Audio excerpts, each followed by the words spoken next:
chamo Jean, conhecido pelo povo do Axé como Pai Jean.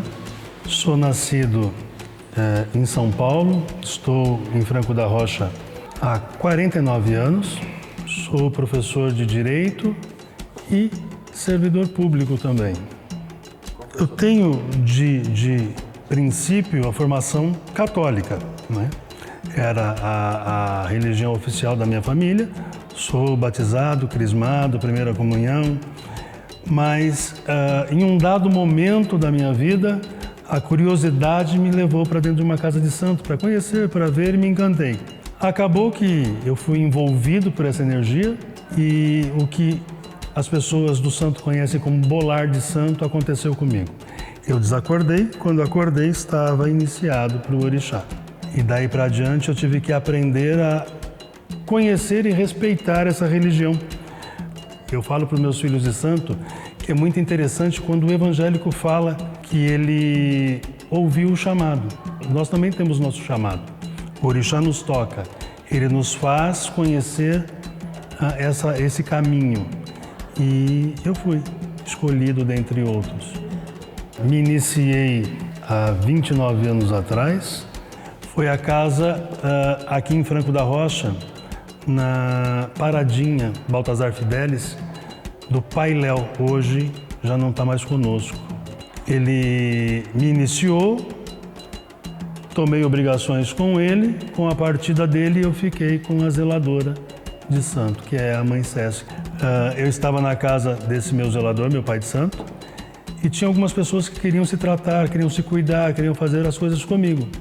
E eu relutei muito, porque carregar o axé nas costas, abrir uma casa de axé, cuidar de pessoas, é lidar com vaidades. Não queria essa vida para minha pessoa, mas o orixá acabou que colocou pessoas que foram conversando, me aliciando e tentando, quando esse caboclo Pedra Branca falou que eu iria abrir a casa. A casa leva o nome dele, que foi quem deu início a tudo que nós temos aqui. E hoje a casa completa 20 anos de existência de axé e de resistência, porque a nossa religião ela é pautada sobre a resistência. Quando o negro chega no Brasil e ele é proibido de cultuar a sua religião, ele é obrigado a assumir a religião católica, que é a matriz. Começa a ser a catequização forçada. E tudo aquilo que não é cristão é pagão e do demônio. Quando vem para o candomblé, além de que as pessoas acham que nós cultuamos o demônio e a nossa religião não tem demônio, o demônio é uma figura hebraica que foi passada para o catolicismo, nós temos Exu, e esse é o ponto crucial das pessoas acharem que toda a atitude, todo ato é feito para o demônio. E Exu, que é o orixá, que é ligado aos prazeres, que é ligado a caminho, que é ligado ao material, foi sincretizado ao demônio. Eu tento, com isso, quebrar esses estigmas. Quando tem festa pública, eu faço questão de explicar cada ato que é feito, o que o orixá está representando naquele momento, porque o leigo, quando vem assistir, não sabe, ele só vê o folclore. E contando um pouco dessa mitologia, né, desperta interesse, desperta o respeito pelos atos, pelas atitudes. Porque a Umbanda, com a sincretização da Igreja Católica, é muito mais fácil conversar com um espírito que tem o nome do candomblé, mas com a imagem sincretizada da Igreja Católica. Então, é muito mais fácil. Eu tento desmistificar isso, tento explicar que cada elemento da natureza, cada domínio de cada orixá é feito para que nós cultuemos essa entidade e não para prejudicar alguém, como é propagado por aí.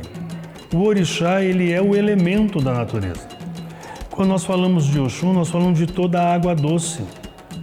Então, não há como se falar de Oxum se não tiver o culto às águas.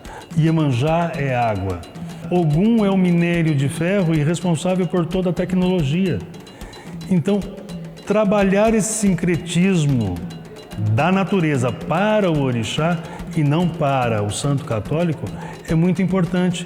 E se nós cultuamos esse orixá, que é a energia da natureza, como não cultuar a natureza e fazer essa natureza continuar existindo?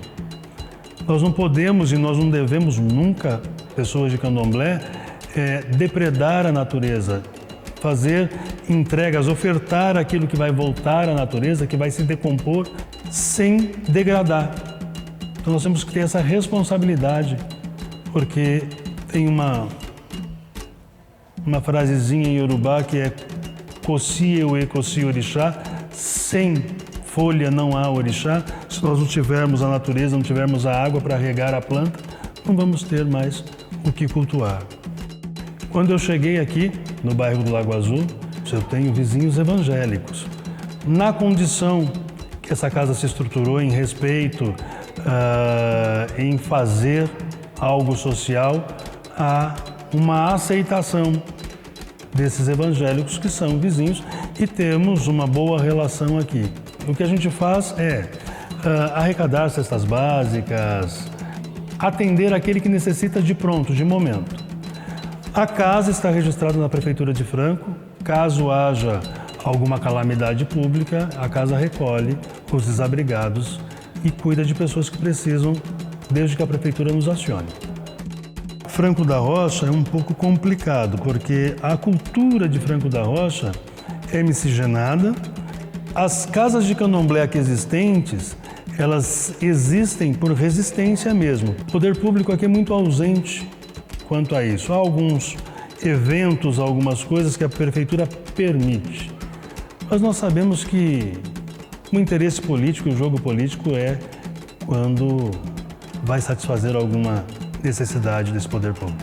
Em um determinado momento, a Prefeitura de Franco abriu espaço para o Franco Axé, um evento de levar o conhecimento ao público, o que é uma casa de axé, as comidas ofertadas, o folclore ensaiado e dançado em forma de teatro, para que essa população conhecesse e tirasse essa pecha de que nós somos pagãos. Mas foi algo bonito e interessante enquanto durou, enquanto houve o interesse de manter esse evento. E eu cheguei a almejar um espaço para a gente poder fazer o nosso culto à natureza, sem ter o problema de parar uma autoridade policial e questionar. Isso já aconteceu com filhos da casa. Eles estavam fazendo despacho, parou uma viatura e quis ver o que eles estavam colocando, queria saber se estava... Então é muito complicado, né? Porque já temos os problemas religiosos e sociais, ainda temos esse problema do espaço de culto.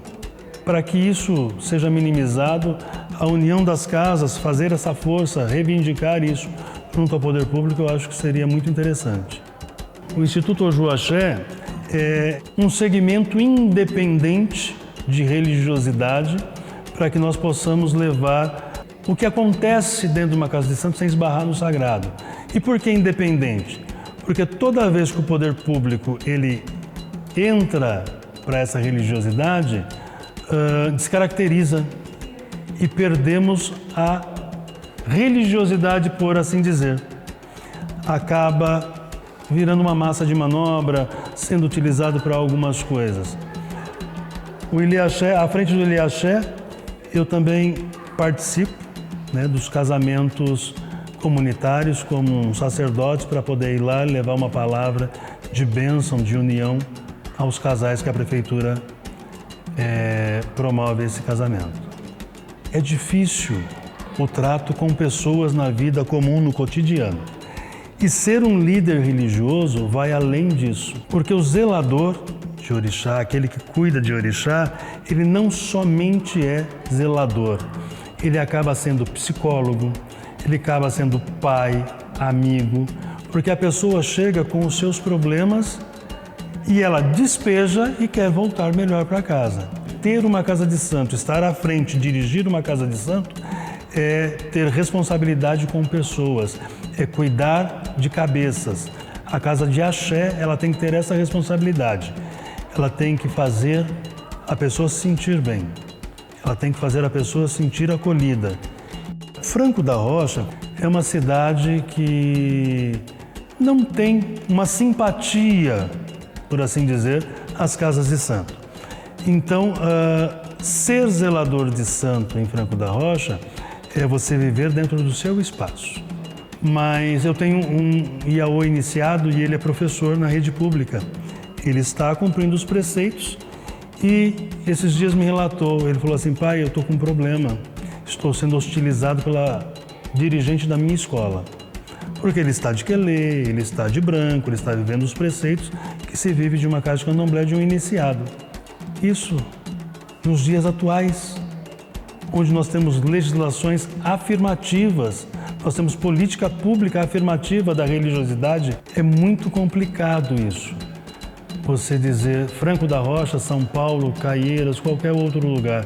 O que nós vivemos realmente é essa intolerância. Precisamos mais de empatia. Está faltando empatia para o ser humano. Se colocar no lugar do outro, viver o outro. A religiosidade, ela prega isso, ela prega a empatia. No catolicismo, ninguém pregou Cristo. Cristo pregou o amor.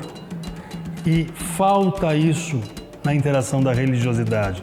Falta se colocar no lugar do outro e apoiar aquele que quer fazer o bem, aquele que olha pelo ser humano e não aquele que, em nome de uma bandeira, em nome de um segmento, em nome de uma religiosidade, se acha o supremo, acha que só a religião dele é a certa e acaba por massacrar, por esquecer que um dos mandamentos é amar o próximo. Nós temos por princípio receber qualquer um porta dentro, sem olhar quem é. Primeiro a gente faz, primeiro a gente zela, primeiro a gente cuida para o bem-estar do ser humano. Religião é religar, eu me sinto religado à natureza, religado àquele elemento, a essa energia que conduz e que sustenta o que eu acredito como força, como axé. Então, entrar para dentro do quarto de santo, pôr a cabeça ao chão e conversar, pedir a esse elemento, eu volto transbordado de energia. E essa energia, quando eu saio dentro do quarto de santo, é que eu passo aos filhos da casa. E é isso que eu ensino a todos. Aquele que adentra para dentro do quarto de santo e passa pelos preceitos, sai renascido, sai renovado para uma vida. O caminho do orixá, para mim, foi crucial para pontuar algumas questões que a gente aprende nos bancos da faculdade, mas a religiosidade e a religião e o candomblé em si é quem me deu toda essa bagagem que eu tenho nos dias de hoje.